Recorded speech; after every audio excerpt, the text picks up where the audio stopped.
Hi, I'm Lady Robin, live from the Robin's Nest, and I am going to give my opinion on the gun violence that's been happening all too frequently in the past couple of weeks, and I will do my best to keep it brief.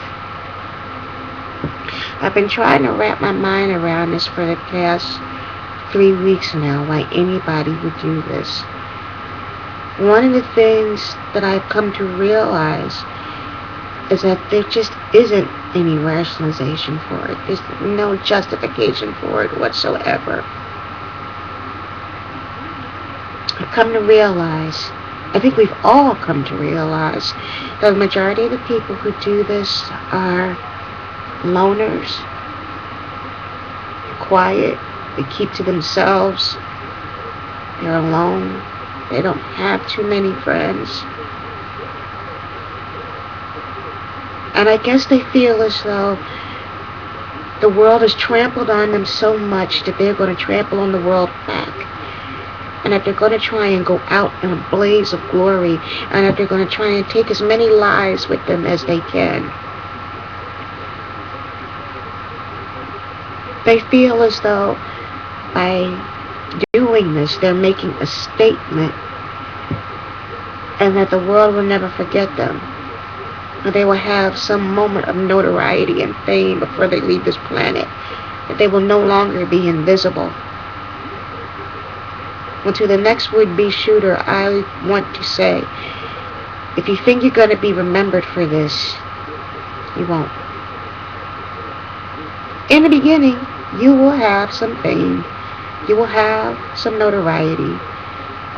You will have people talking about you. Not just the police, but the news media. There will be journalists from all around the country, nay, probably all around the world, that's going to dissect your every moment of your life. They're going to talk to your families, and your families are going to tearfully try to explain why you did what you did. And they're going to try their best to paint you as, well, he was troubled, but he was a good boy deep or girl deep down inside. And it's not going to work. I can honestly say that for the life of me, there has been so many school shootings and just random acts of violence that has happened so often that I can't even remember the names of the people who do this. But I can't forget the faces of the victims. I can't forget the pain that their families have inside of them, that'll stay inside of them forever. I can't remember any of them, with the exception of Dylan Harris and Eric Klebold. I think that's what their names were. And that's only because of the movie Bowling for Columbine. Who here, without the aid of Wikipedia, can honestly say they remember each and every school shooter? I can't. And truth be told, I don't want to. So for those who feel as though, even if they have to be painted as a monster, even in death, the world will know my name, not gonna happen. They just fade off into distance. Just a faded memory. A faded memory of senseless death and carnage that did not have to be, because you just didn't want to stand up and go to somebody and talk to them and ask for help. How simple is that? But no, it's too much like doing the right thing. I'm sorry if this sounds judgmental, but I just can't help how I feel with this. The only thing I can think of is how there were kids who will never get to know the simple joys in life. Those 20 children that died, they didn't get a chance to have their Christmas. The toys and gifts that was supposed to be given to them on that December 25th, they're gone. Doesn't matter. They'll never know the joys of growing up. They'll never know the joys of graduating from school. They'll never know the joys of getting that first kiss or going to the prom or driving a car or getting your first job or voting for the first time. All those rites of passages that they would have had to experience is gone in a blink of an eye. Their parents are left with pain, indescribable pain that no one ever wants to feel, and my heart goes out to each and every one of them. For the children who are left behind, they have to live with this memory. They have to think back on that day that happened. They have to live with the nightmares and not being able to sleep at night and always being afraid that someone else is going to hurt them. Hurt them in an institution of higher learning, a place where you think is supposed to be the safest place in the world. Now it's not.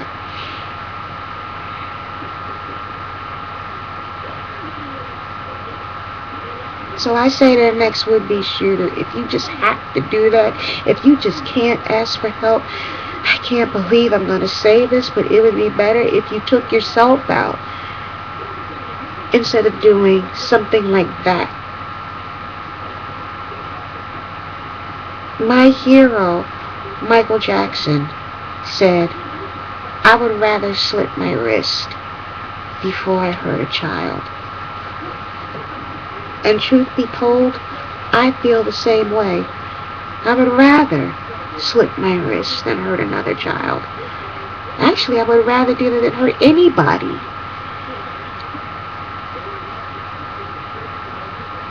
And when this is done, for those who are mentally ill and they do this, it makes it harder for the next person who has mental illness to take and go and speak on their issues, because they're afraid of the prejudice that they're going to be painted into being some crazy monster.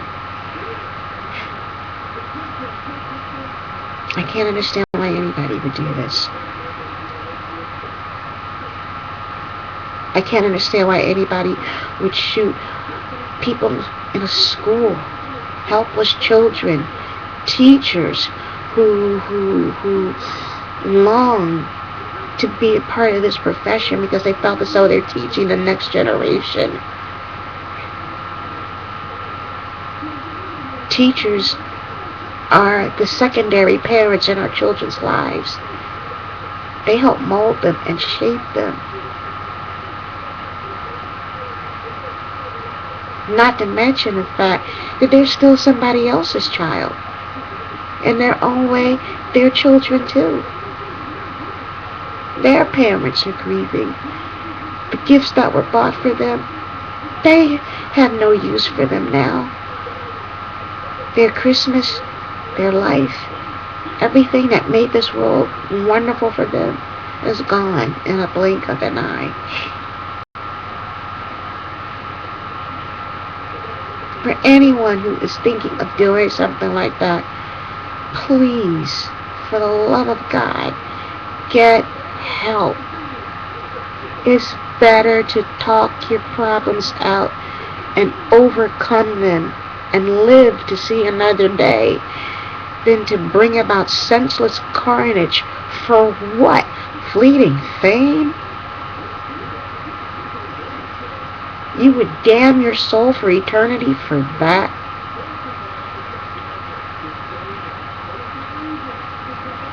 I can't make sense of it. And then just when we're trying to get over that,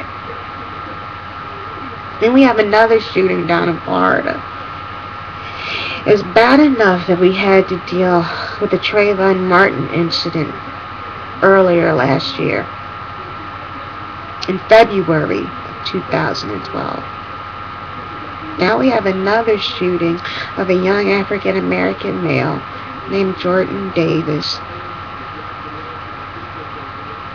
He was at a gas station with some friends and they were listening to music. The music was up loud. And then some older guy, got into an argument with them because of the music, and he felt that his life was in danger.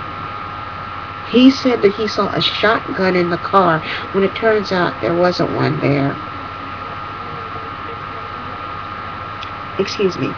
And because he felt that his life was in danger, he took the life of a kid. When I see stuff like that, when I hear about situations like that, my mind once again goes back to the film Bowling for Columbine. I keep thinking about the animated segment in that movie called The History of America. The history of gun violence, more like it, where people felt that they were just so afraid of everything that they need to have a gun to protect them. Their Second Amendment right protects them to bear arms when they feel as though their lives are being threatened. I understand that when you are in serious help, you have to defend yourself. But where's the line between defending yourself, thinking that you're in jeopardy, that you're in danger, and seeing what you want to see, and hearing what you want to hear, and thinking what you want to think? Once again, a young African American's life was snuffed out because, forgive me for bringing race into it, but because a paranoid white man felt that he was in danger. Here's what I don't understand. Apparently he had just come back from his son's wedding reception. So if you just came back from a wedding reception, why do you feel as though you need to have a gun with you in the first place? It's not like you're having a shotgun wedding. I mean, what is it? You took it with you because you took it with you that day because you felt as though you had to have a shotgun wedding and force the bride to make an honest man out of your precious little boy? Yeah, sure, he probably had the gun with him because he felt as though, well, there's so much violence in the world, I need to protect myself. But then once he did this, he fled the scene. He held himself up, I think with his girlfriend, in a hotel, and then decided to turn himself in the next day. He knew what he did was wrong. That stand your ground law has got to be stopped. We've got to put an end to it. In fact, if I had my way, I would believe that guns should be illegal. I think in Japan they're illegal. I know the police in England aren't allowed to carry a gun. I don't know everything about owning a gun and the responsibilities of having a gun, and truth be told, I don't want to. But I just don't understand. Again, trying to wrap my head around this. I don't understand why when there's a confrontation between two people, when you see it's getting heated, why doesn't someone just have the sense, the common decency, to turn on your heel and walk away? So this kid had his music up with his friends.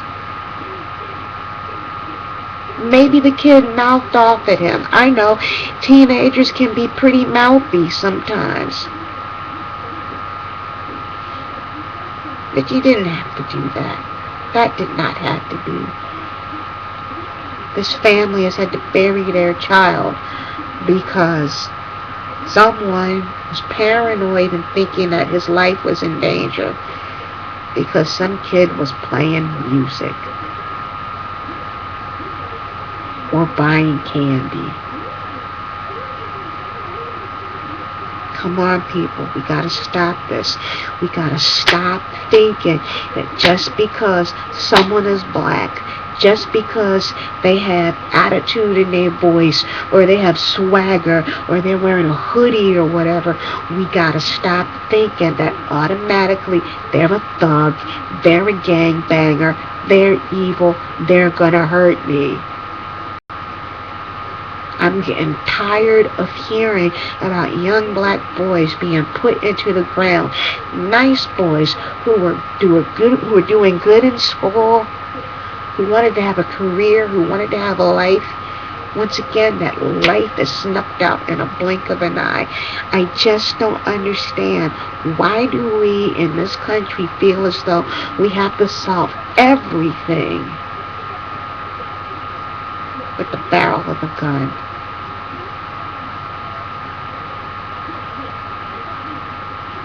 I don't understand it. I'll never understand it. And quite honestly, at the end of the day, I don't want to understand it.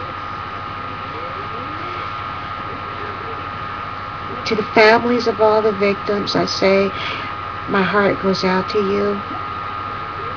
You're in my thoughts, you're in my prayers.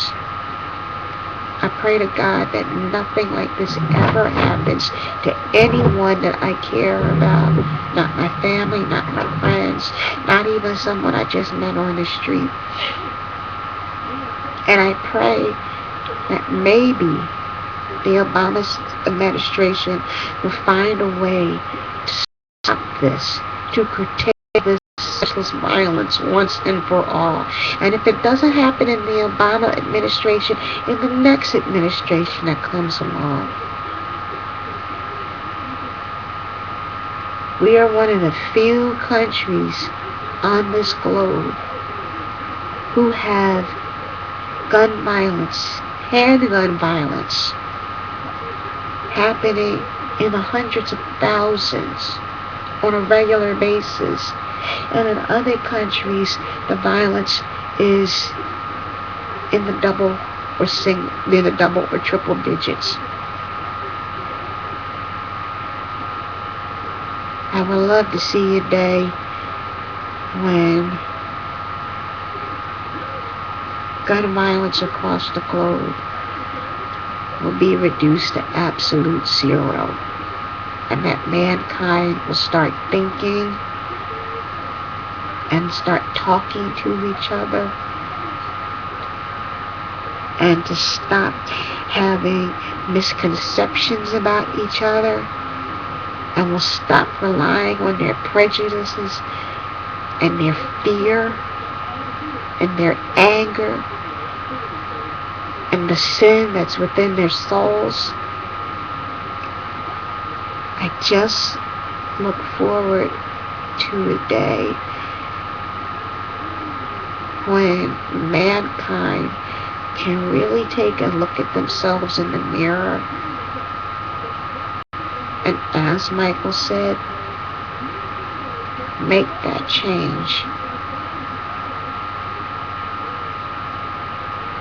We got it, people.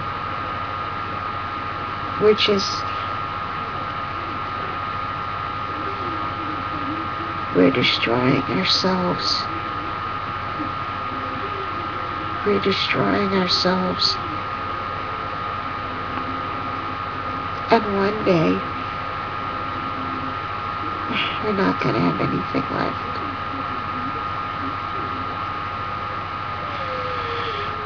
Well, I'm going to wrap up this video because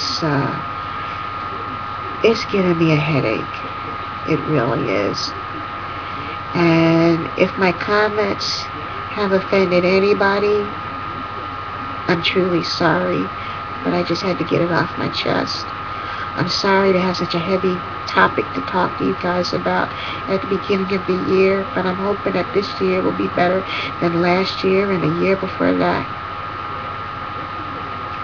So, I just wish all of you peace and love always.